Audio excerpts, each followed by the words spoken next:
CIA भी मुलव्वस है, operation police भी मुलव्वस है और इन्वेस्टिगेशन पुलिस भी मुलव्वस है। मैं आपको बताता चलूँ, ये दरअसल एक पुलिस वाले का दूसरे पुलिस वालों के हाथों कत्ल है। अब ये कैसे ज़ाहिर करें कि हमारे ही पुलिस वालों ने हमारे ही पुलिस वाले को कत्ल कर दिया। उन्होंने गाड़ी भगाई है, पीछे से उन्होंने फायर किया और फायर के निशान लगे हुए हैं इनकी गाड़ी में। मुरातब जट की गाड़ी के पीछे फायरिंग लगी। अस्सलाम वालेकुम। डेली स्टोरीज ऑफ पाकिस्तान के प्लेटफॉर्म से तलहा सुलहरी की जानिब से आपको खुशामदीद। आइए जानते हैं मुरातब जट कत्ल केस की असल कहानी सीनियर तहकीकाती सहाफ़ी एजाज अहमद भट्ट साहब की जुबानी। जी सर।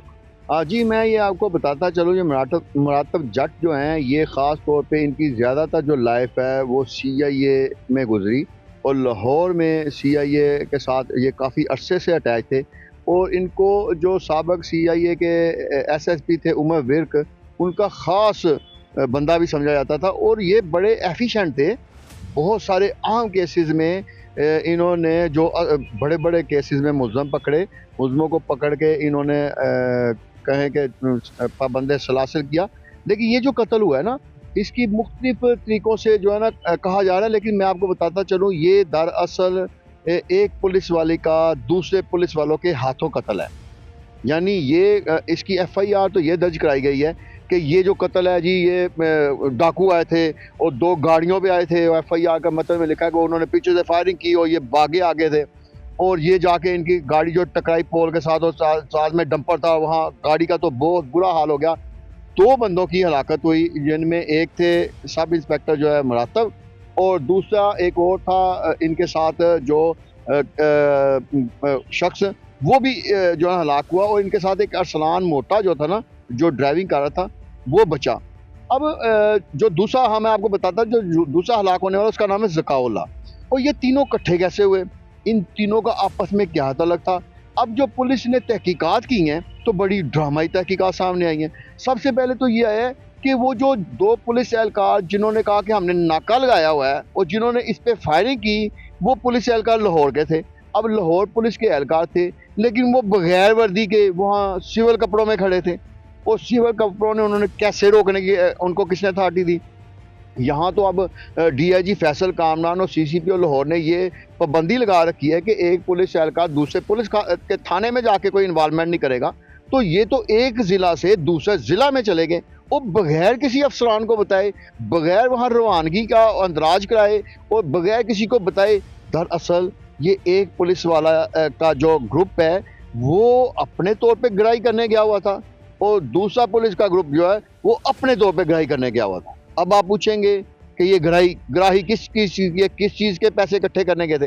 बात ये है कि ये जो दोनों एहलकार लाहौर से गए थे, इनका तल्लुक है बदामी बाग पुलिस से, इन्वेस्टिगेशन से। ये वहाँ यहाँ से गए, इनको पता चला कि एक अरसलान मोटा, जिसके बारे में अब पुलिस के जो इन्वेस्टिगेशन के जो एसएसपी हैं, उनकी तरफ से सारी तहकीकात कराई गई हैं।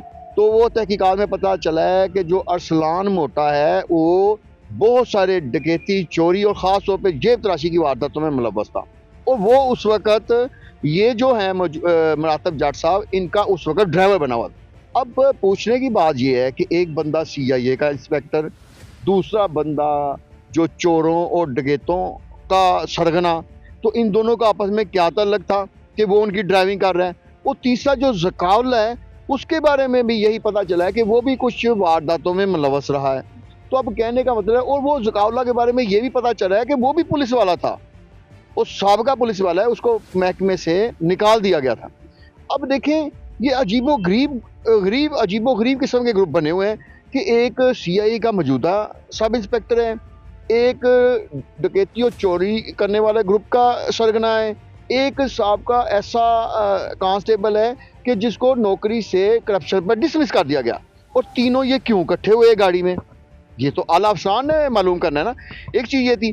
दूसरा, वो जो लाहौर से 2 कांस्टेबल गए, सिविल कपड़ों में गए, उन्होंने यहाँ वहाँ जाके नाका डीपीओ की पूछताछ लगाया।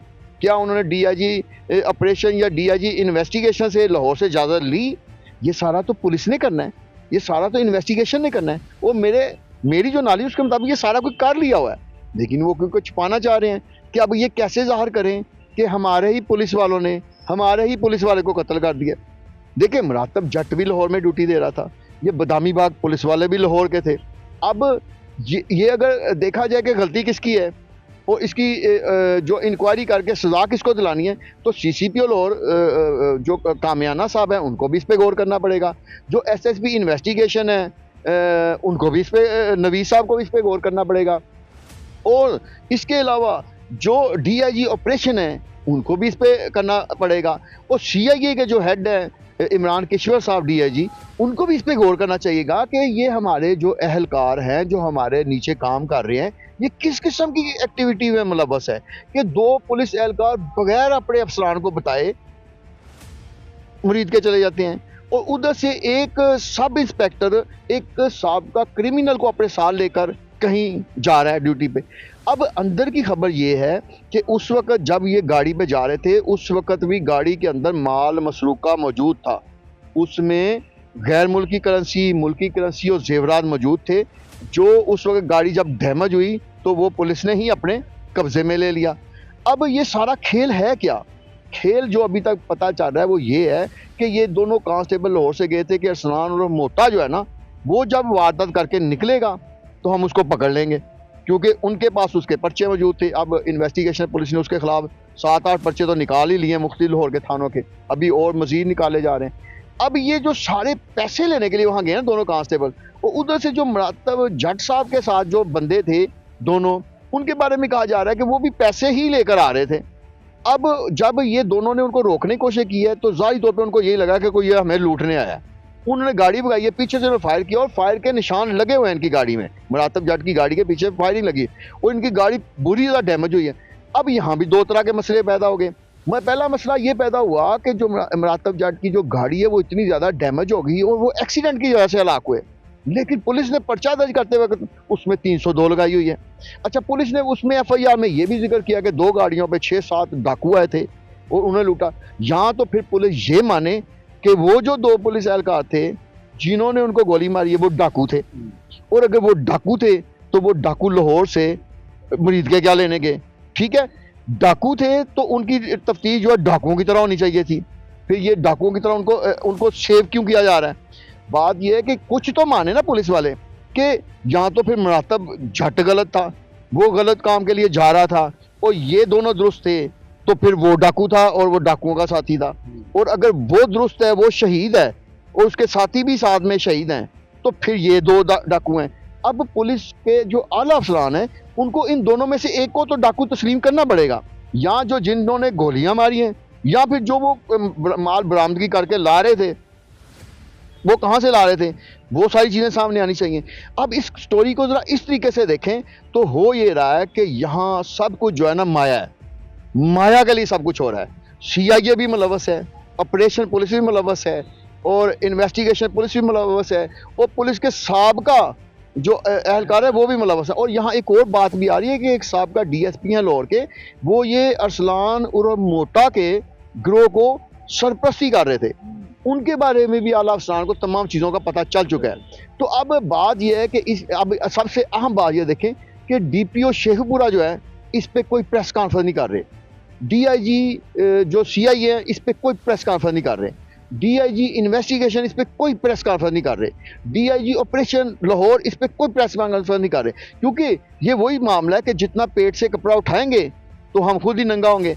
तो इसलिए ये सारा मामला जो है ना, इस तरह के मामला को अगर पुलिस सही तरह हैंडल करे और आईजी पंजाब डॉक्टर उस्मान साहब इसको सही तरीके से सारा करें, देखिए इसमें कोई बुराई नहीं है। अगर वो जो इंस्पेक्टर मुरातब जट में कोई खराबी पाई जाती थी ना, उसको भी सामने लाना चाहिए, और उसके वो 2 जो चोरों के साथ अपने लेकर क्यों फिर रहा था इसको भी सामने लाना चाहिए। देखिए अरसलान मोटा जो है ना वो भी मौजूद है, जिंदा है, उसकी इंक्वायरी करनी चाहिए और उस रोज़ का उनका जो है ना मोबाइल फ़ोन की लोकेशन और सारी चीज़ें निकालनी चाहिए, कहाँ कहाँ गए थे और कहाँ से वो बरामदगी करके आ रहे थे।